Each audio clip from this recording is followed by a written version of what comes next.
Bien, je vous propose de poursuivre nos auditions en accueillant, et on conclura aujourd'hui ces trois, ces trois rencontres avec le plaisir d'accueillir notre collègue Barisa Chiari, qui est sénatrice de Paris, qui est membre de la Commission des Affaires étrangères, mais surtout, et c'est à ce titre que nous l'entendons, surtout elle est spécialiste reconnue de la question des liens entre la pensée musulmane et la citoyenneté. Dans ce cadre, j'ai envie de dire parce que c'est toi, tu as publié récemment une note intitulée Le soufisme, spiritualité et citoyenneté, publiée dans l'ouvrage Valeurs d'Islam de la Fondation pour l'innovation politique. Donc, si tu en es d'accord, je te propose de te donner la parole pour un propos liminaire de 10 à 15 minutes, au cours duquel, bien sûr, tu pourras nous faire part de ton regard sur les principaux courants de l'islam et surtout la manière dont ils sont effectivement diffusés et pratiqués en France par nos concitoyens musulmans. Et puis, on pourra échanger dans le jeu, on va dire, de questions-réponses que mes collègues pourraient poser en ce qui concerne donc tes connaissances. Merci. Ça marche là ? Oui, oui. Merci. Écoutez, je suis très heureuse d'être parmi vous et d'être auditionnée. C'est la première fois que ça m'arrive. Et je me suis posé la question de ma légitimité à être devant vous pour parler de ces questions. Et je me suis dit que finalement, il y a 10 ans, quand j'ai été élue sénatrice, je ne m'imaginais pas un jour être auditionnée par une commission de ce genre. Donc je remercie la présidente, la rapporteure qui est très intéressée par ces questions et qui insiste lourdement sur ces questions, et je vois qu'elle a raison. Alors j'ai essayé de me rappeler un peu tout ce que j'avais fait pour en arriver là. Et je me suis dit, est-ce que ce sont des questions qui me taraudaient il y a une dizaine d'années ? En fait, pas vraiment. Pas vraiment. Et je savais en revanche que la question de l'égalité républicaine, minée par les discriminations, serait au cœur de mon mandat. Ça, je le savais. Mais que la question de l'islam, je n'y pensais pas du tout.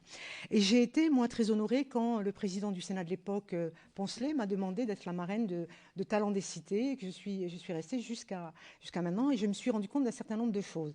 J'ai été aussi chef de file sur la création de la Haute Autorité de lutte contre les discriminations.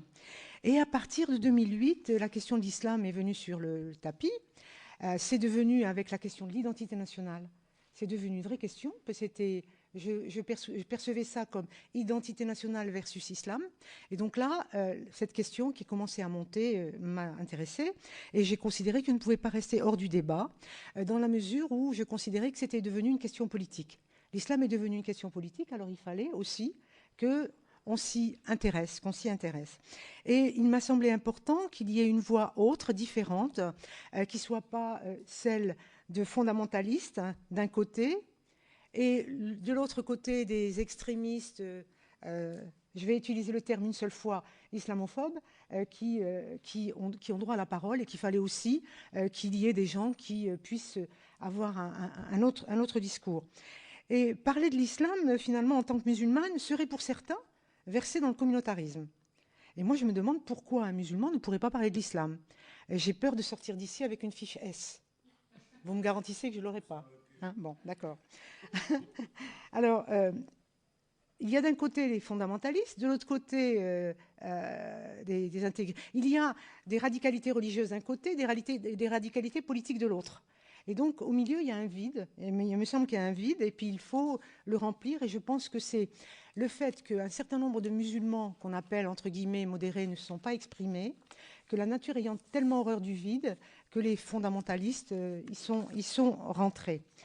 Donc, j'ai présenté pour parler de ma formation politique, j'ai présenté différentes contributions depuis ce temps à tous les congrès sur Islam et République, Islam et laïcité. Mais bon, je crois que ça n'a pas été lu par beaucoup de monde, à part Laurent Fabius. Je pense qu'il n'y en a pas beaucoup qui l'aient lu. Hein ? Oui, à part lui, c'est déjà pas mal. Hein ? Pas beaucoup qui l'aient lu. Et donc, dans ma formation politique, on est resté hermétique à ces questions. Complètement hermétique à ces questions. Et donc, j'ai été invitée ailleurs, dans une loge maçonnique. À l'opposé, j'ai été invitée par le père Rouget, Mathieu Rouget, aumônier des parlementaires, pour m'exprimer aux côtés de Monseigneur 23 et auprès de ses paroissiens de ces questions. J'ai écrit, vous l'avez rappelé, un certain nombre d'articles, dont pour des démographes, certaines contributions sur les statistiques ethniques, je suis contre. hein. Et j'ai également participé au groupe de travail qui a été mis en place par le Sénat, qui a été dirigé par Jean Pisani-Ferry, sur la France dans 10 ans. Hein. Et plus récemment, j'ai fait à la Fondapol, etc. Et je suis à l'origine, avec Roger Carucci, de l'intérêt que porte le Sénat aux minorités chrétiennes d'Orient, les minorités chrétiennes et autres d'Orient. Et tout seuls, tous les deux, au début, on était les seuls à s'intéresser à la question et on se disait que c'est pas possible à partir du moment où nous voulons que la France soit diverse, nous voulons le respect de la diversité en France, il fallait absolument que nous défendions la diversité au Moyen-Orient, qui est consubstantielle de l'identité de cette région. Et donc avec Roger, on a fait les choses, et puis petit à petit, d'autres collègues se sont agrégés. Aujourd'hui, on est un groupe très, très important. Alors, est-ce que pour autant, ça me donne une légitimité pour parler de l'islam? Théologique, non, certainement pas. Mais en fait, en revanche, je suis une des rares élues au niveau national qui s'assume comme farouchement républicaine et sereinement musulmane. C'est-à-dire que personnellement, je ne mets pas mon islam dans ma poche. Et je suis en même temps républicaine et laïque. Alors, être laïque et chrétien ou catholique, ça ne pose pas de problème. Être laïque et juif, ça ne pose pas de problème. Être laïque et musulman, il y a déjà une suspicion. Donc, il faut lever tout ça. Hein. Et donc, comme beaucoup d'élus, à la demande d'un certain nombre de concitoyens, je suis saisie d'un certain nombre de problèmes, de questions. Et je suis particulièrement sensible à ces questions, ce qui m'a permis de développer une réflexion à ce sujet. Alors, la place de l'islam en France, d'abord quelques considérations générales. Deuxième religion du livre, je ne vous apprends rien. Je me contenterai de rappeler que l'islam est une religion du livre, que l'islam n'est pas en rupture ni avec le judaïsme ni avec le christianisme, qu'il en est le continuum. Et sur la question que vous posez et la réponse de Sphère, effectivement, moi j'aurais fait une autre réponse que la sienne, et je vais vous donner la mienne. L'islam a fait sa renaissance avant son Moyen-Âge. Voilà, hein, la réponse, elle pourrait être là. Alors, l'islam fait partie de ce qu'on appelle le socle abrahamique. Et pour illustrer mon propos, je voudrais vous raconter une petite anecdote. Je suis une élue du 16e arrondissement de Paris. J'habite un immeuble, on va dire bourgeois. Et puis, quand je suis arrivée dans cet immeuble, j'ai une voisine qui a tapé à ma porte et qui m'a dit, vous savez, madame, depuis que vous êtes arrivée, nous sommes un peu gênés. Pourquoi? Ben voilà, nous avons l'habitude de mettre à l'entrée un sapin de Noël pour les enfants. J'ai regardé, j'ai dit, en quoi ça me gêne? Franchement, non. Ah bon, ça ne vous gêne pas? Non, ça ne me gêne pas, vraiment. Puis comme elle n'avait pas l'air trop de me croire, je lui ai dit, mais enfin, madame, Jésus, c'est un de mes prophètes. Elle me regarde et elle me répond, ah bon? Dans le truc très 16e, ah bon? Ah bon? Bah oui, et puis je pouvais en dire plus. Mais oui... Marie, mère de Jésus, a non pas un petit verset, mais une sourate entière dans le Coran. Ah bon? Ah bon? Et là, c'était bizarre parce qu'elle avait le sentiment d'avoir quelque chose de... Tout d'un coup, je lui montrais que nous avions quelque chose en commun. Et ça l'a dérangée. Donc voilà, je ferme la parenthèse. Hein. Alors, la population musulmane de France est en majorité sunnite, de rite malikite. C'est le rite le plus ouvert. Alors, il y a 4 écoles juridiques de l'islam. C'est 4 grandes écoles qui sont le hanafisme, le shafi'isme. Je ne vais pas m'étendre là-dessus, le hanbalisme et le malikite. Le malikite est ce qui est l'Afrique du Nord, un peu l'Afrique subsaharienne. Et l'immigration en France est le plus souvent, à 95%, de rite malikite. Et moi, je suis personnellement une héritière d'un islam européen. Et je vais vous expliquer pourquoi. Qui a été développé dans l'Espagne andalouse. C'est un islam de coexistence, où l'islam a coexisté avec les juifs et les chrétiens. C'est l'islam d'une grande ouverture. C'est la belle période de l'islam.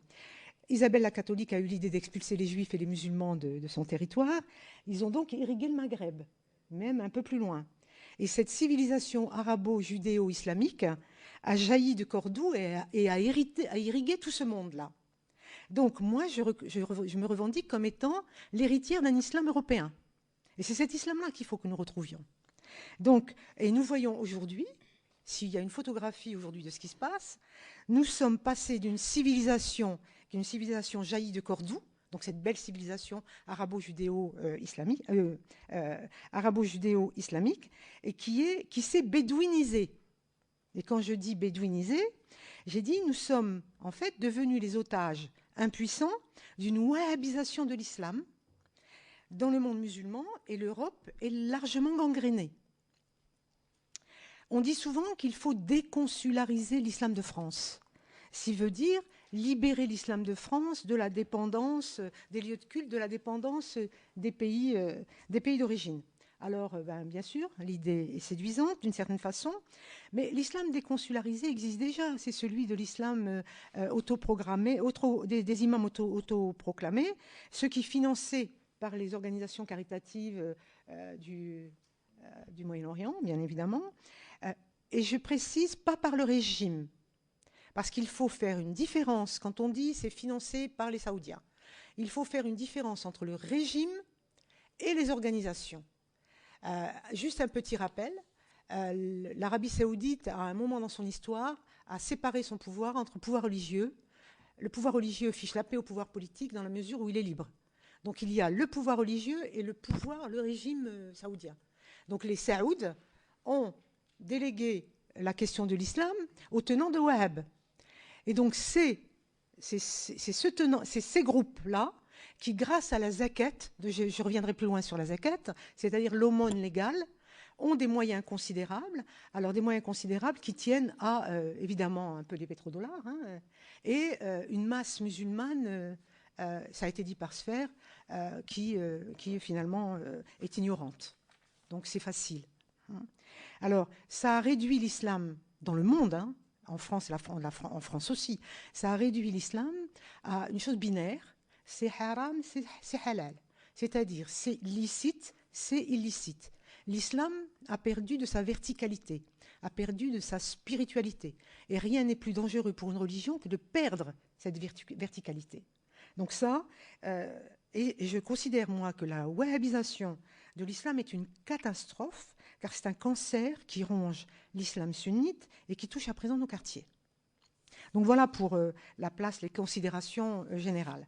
Maintenant, la place démographique. La place démographique, l'INED et l'INSEE, c'est toujours difficile de parler religion dans des enquêtes, mais je ne sais pas comment ils sont arrangés, ça peut-être qu'il faudrait les entendre, sur la place démographique, donne un résultat, l'islam deuxième religion de France, avec 8% de personnes répondant être musulmanes parmi les 18-50 ans. De ce résultat, on peut extrapoler un niveau de personnes se revendiquant de l'islam à 4 millions de personnes, autour des 4 millions de personnes en France. C'est l'INED et l'INSEE. Vous les interrogerez, vous demanderez leur méthode de calcul. Voilà.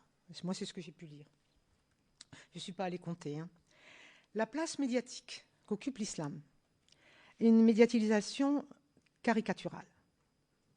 On reproche souvent aux musulmans modérés, entre guillemets, leur silence.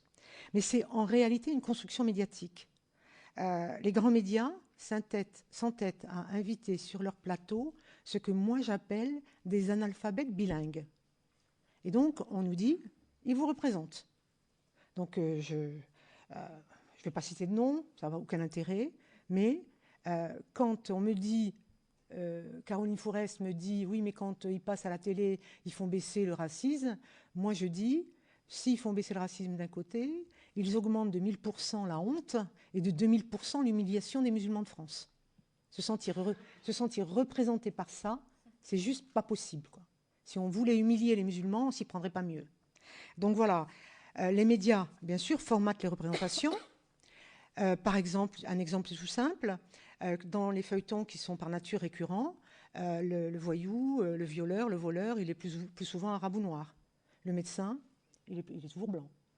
Et quand nos concitoyens vont à l'hôpital, dans les urgences notamment, le médecin, il est souvent noir. Il est plus souvent noir ou arabe, à cause du budget de la sécurité sociale, parce qu'ils deviennent les variables du budget de l'hôpital.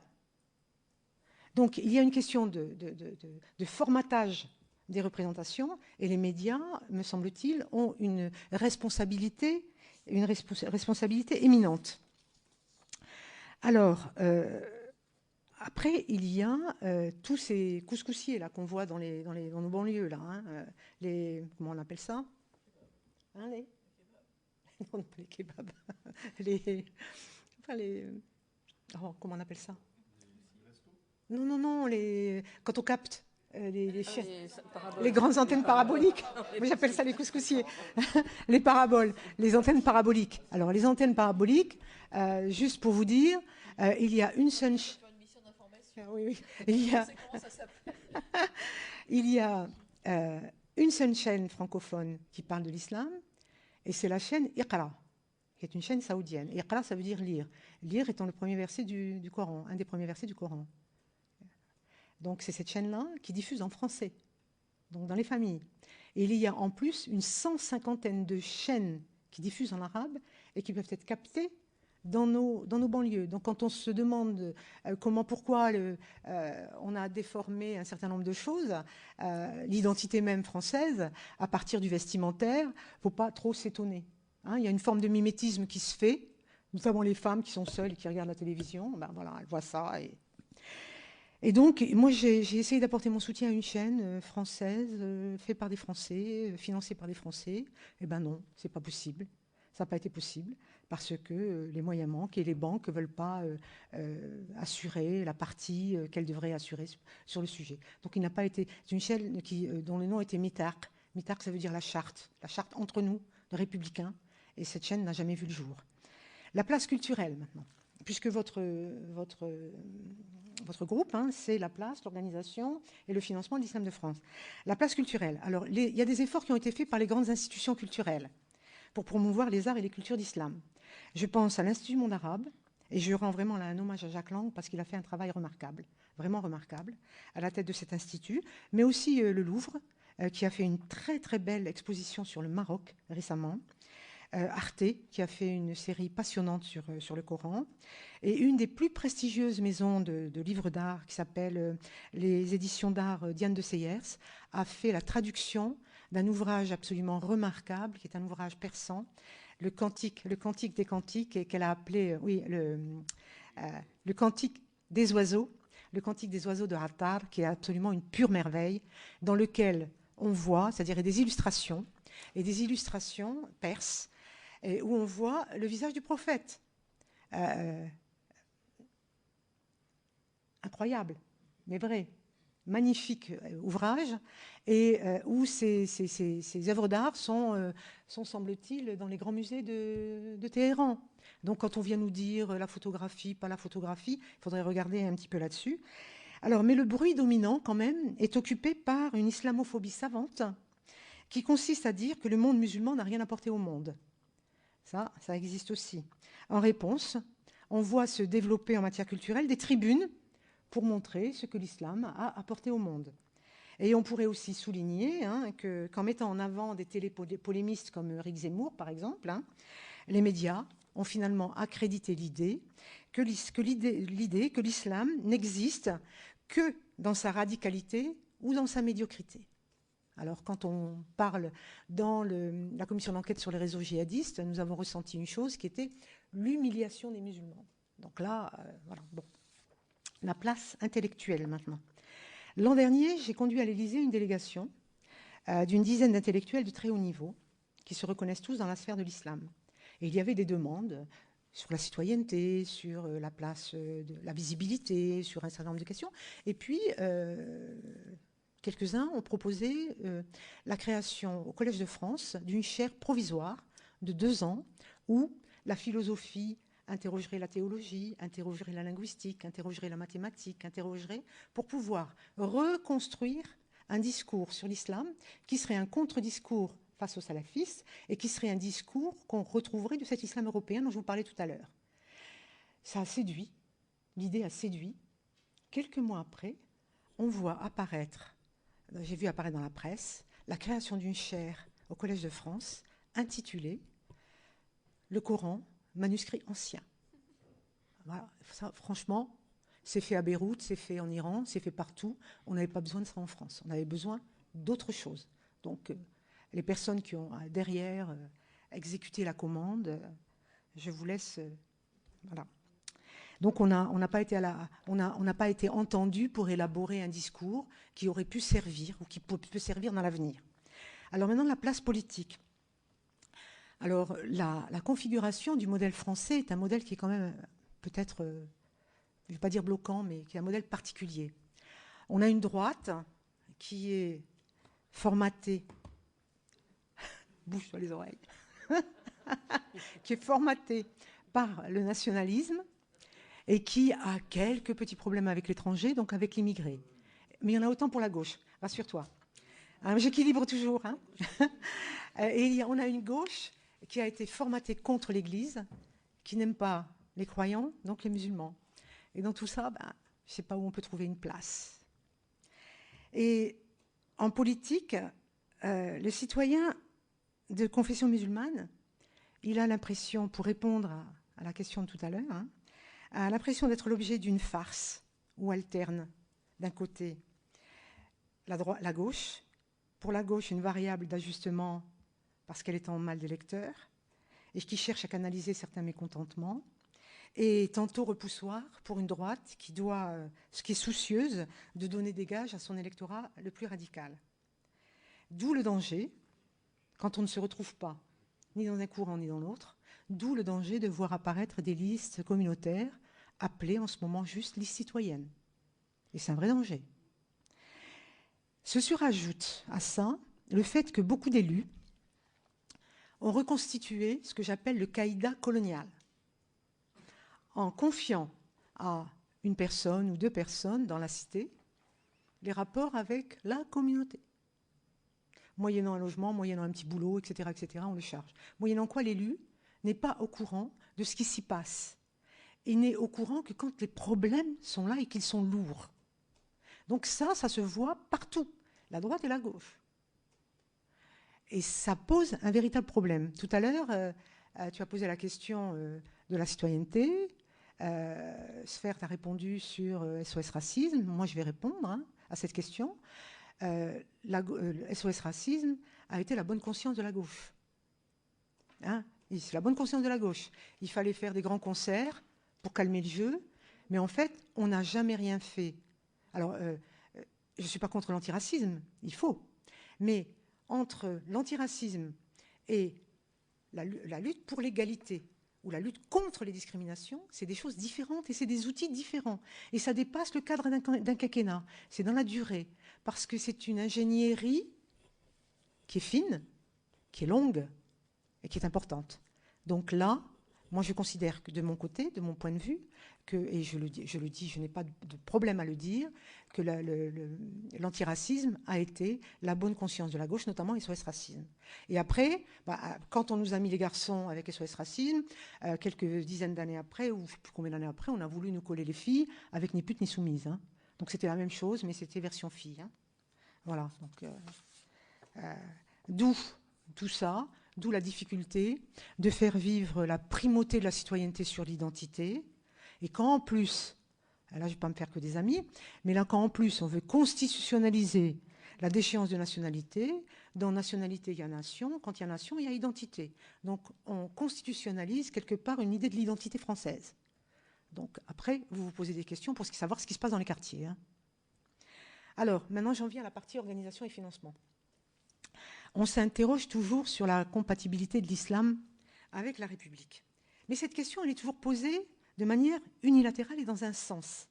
Alors, moi, je vais faire, quitte à être provocatrice et puis à mériter ma fiche S, je vais poser la question dans un autre sens. En quoi le cadre républicain est compatible avec les dogmes de l'islam? Et on va les dérouler et on va s'expliquer. Pour faire simple, l'islam repose sur 5 piliers et quelques prescriptions qui pourraient impacter la société. Alors, je vous propose d'aborder la question comme ça. Les 5 piliers sont la shahada, la profession de foi, la prière, le pèlerinage, l'aumône et le ramadan. La shahada, c'est la profession de foi, c'est du domaine de l'intime. Cela n'entrave pas le cadre républicain. L'aumône légale, appelée zakat. On ne voit pas comment les gens qui seraient charitables, ça viendrait entraver le cadre républicain. Le pèlerinage n'est pas non plus une remise en cause de la République.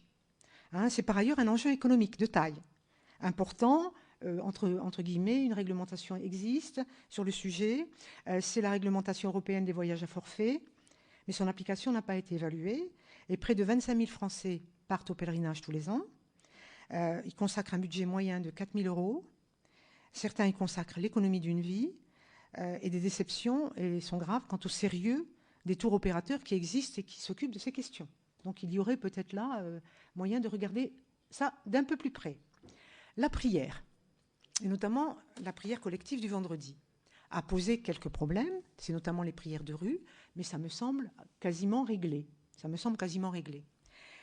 Et en quoi la prière dans des lieux de culte viendrait être une entrave à nos principes et à la République? Pas du tout.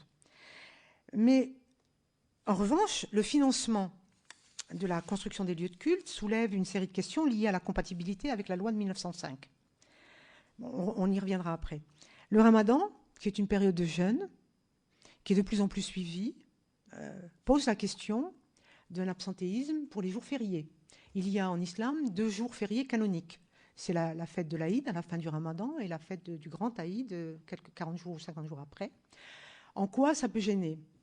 Dans l'entreprise, ça ne gêne pas, puisque les RTT, on dépose une RTT pour ce jour-là, et puis voilà, ça se passe plus ou moins de manière intelligente. Donc après, il y a l'école. Ce qu'il faut faire, c'est peut-être une circulaire demandant qu'on ne mette pas d'examen le jour des fêtes religieuses importantes. Et ça peut se régler de cette manière-là. Hein, pardon ? Oui, voilà, et ça peut se régler de cette manière-là. Donc ça ne pose pas de problème réel. Alors, il y a à ces 5 piliers, il faut rajouter une prescription forte pour les croyants, qui est de nature cultuelle et culturelle, qui est la non-consommation de porc et de viande halal. Ça peut impacter la vie en société, notamment dans les cantines scolaires. Alors, il faut qu'on soit clair. Moi, j'entends souvent dire les gens, ah oui, mais ils mangent halal. Non, on mange kasher, parce qu'il y a des prescriptions qui sont complexes, hein, qui doivent être bien respectées, mais on ne mange pas halal. C'est la viande qui est halal, qui est licite ou illicite, c'est la viande. Donc on mange, voilà, c'est la viande, uniquement la viande. Il n'y a rien dans les autres prescriptions, à part le porc, il n'y a absolument rien. Donc ça se règle de manière assez facile avec un self-service ou avec un repas de substitution où on met un steak de soja, des œufs, du poisson. Point. Voilà. Et c'est relativement facile. Alors, vu sous l'angle des 5 piliers et des interdits alimentaires, la pratique de l'islam ne pose au cadre républicain pas des problèmes majeurs. Alors, il existe bien sûr le problème du voile, hein, qui empoisonne et qui pollue le débat, mais le voile n'est pas une prescription coranique. Il est le symbole d'autre chose. Hein, et enfin, le dernier point que je voulais soulever, c'est le point des carrés confessionnels. À ma connaissance, il existe un seul cimetière musulman et puis quelques carrés confessionnels. Il y a un rite particulier pour l'islam, et donc il y a 80% des gens qui demandent à être enterrés dans le pays d'origine, mais c'est souvent la génération passée, parce qu'il y a eu le mythe du retour, etc. Donc, pour qu'un jeune musulman qui avait tout le temps vécu ici, soit enterré selon le rite musulman, ça ne pose pas d'énormes problèmes. Je pense qu'il peut y avoir des accords dans les collectivités. On n'a pas le droit de séparer dans les cimetières. Je pense que regrouper ne devrait pas poser de problème. Et moi, je pense que c'est au moment de la mort, finalement, du musulman que le cadre républicain est le moins compatible. Donc je pense que là, il y a peut-être un petit effort à faire. Et au moment de la mort, il faut pouvoir que le musulman puisse être enterré ici, parce que c'est l'intégration par la terre. Et ça me semble un symbole extrêmement fort, extrêmement important, parce que Nazim Hikmet, ce grand poète turc, disait la chose suivante: 2 visions s'offrent au mourant, le visage de sa mère et les rues dans laquelle il a vécu. Et donc le fait que le musulman soit enterré là où il a vécu me semble de nature symbolique très forte. C'est l'acceptation par la terre.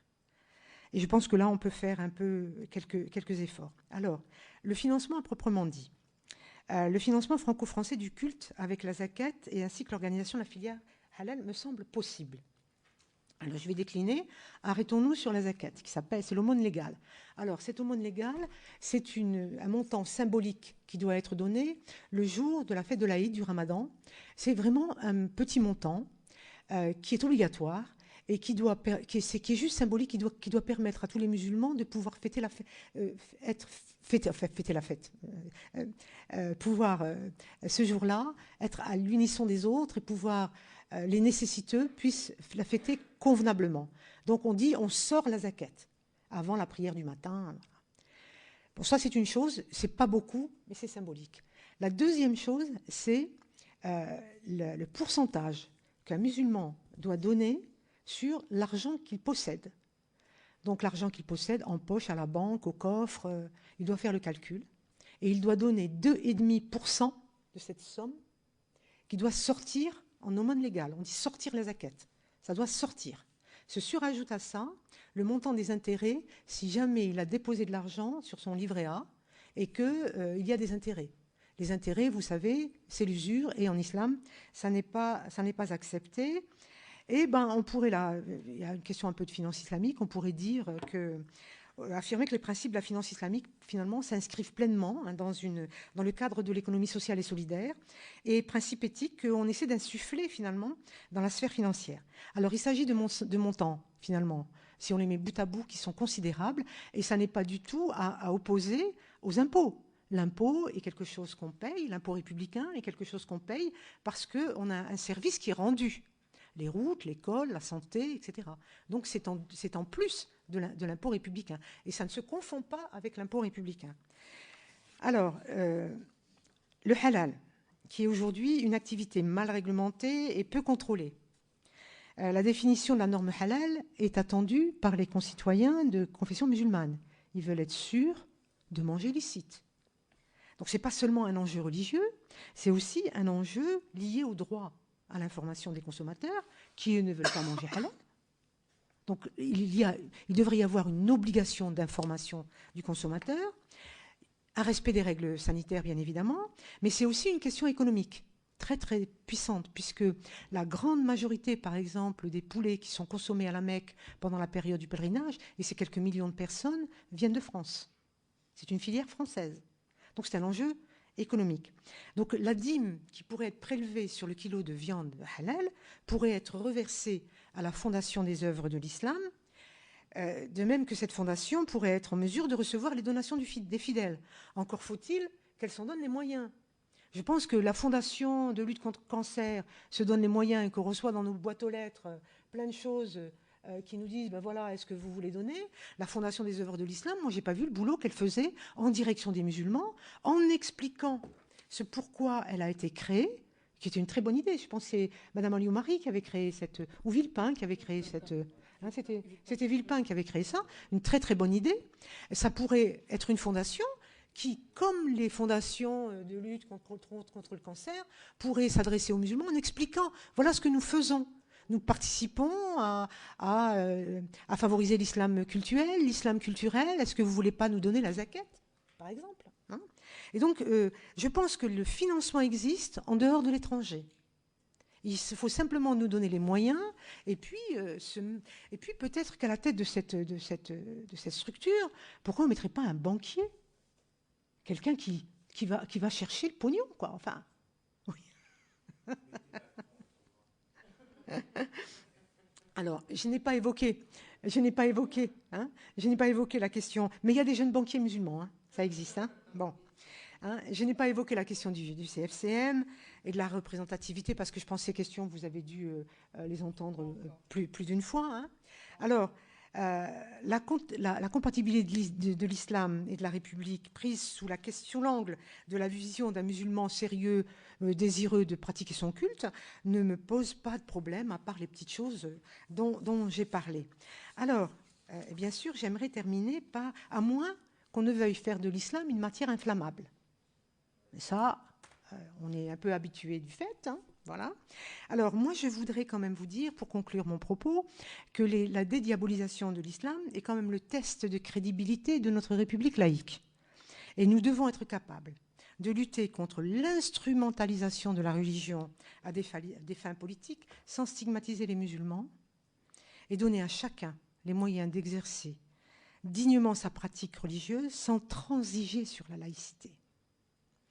La ligne de conduite qui doit être la nôtre, elle est aussi simple sur le plan théorique qu'elle est exigeante dans la pratique. Pour moi, la loi doit protéger la foi aussi longtemps que la foi ne prétendra pas dire la loi.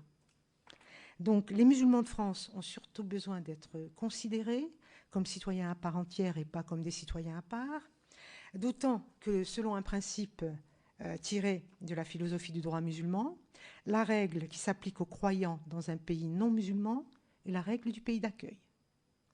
Enfin, l'islam de France est lié à une histoire coloniale, et en cela, l'islam est porteur d'une histoire récente, douloureuse, la décolonisation d'une langue, l'arabe, de rituels dont on a parlé, de traditions, le poids du bled quand même, la spiritualité.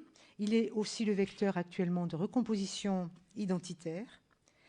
Et donc, afin que l'islam se recentre sur sa dimension spirituelle, il est essentiel, me semble-t-il, d'empêcher l'instrumentalisation de l'islam, aussi bien par les intégristes que par les islamophobes, je vais utiliser le mot quand même une fois. Ces derniers se nourrissent l'un de l'autre et cannibalisent l'espace médiatique. L'islam est devenu un sujet politique, on doit savoir en parler, et je remercie cette commission d'ouvrir le débat sur le sujet. Je vous remercie. Merci beaucoup. Merci pour toutes ces informations, toutes ces précisions.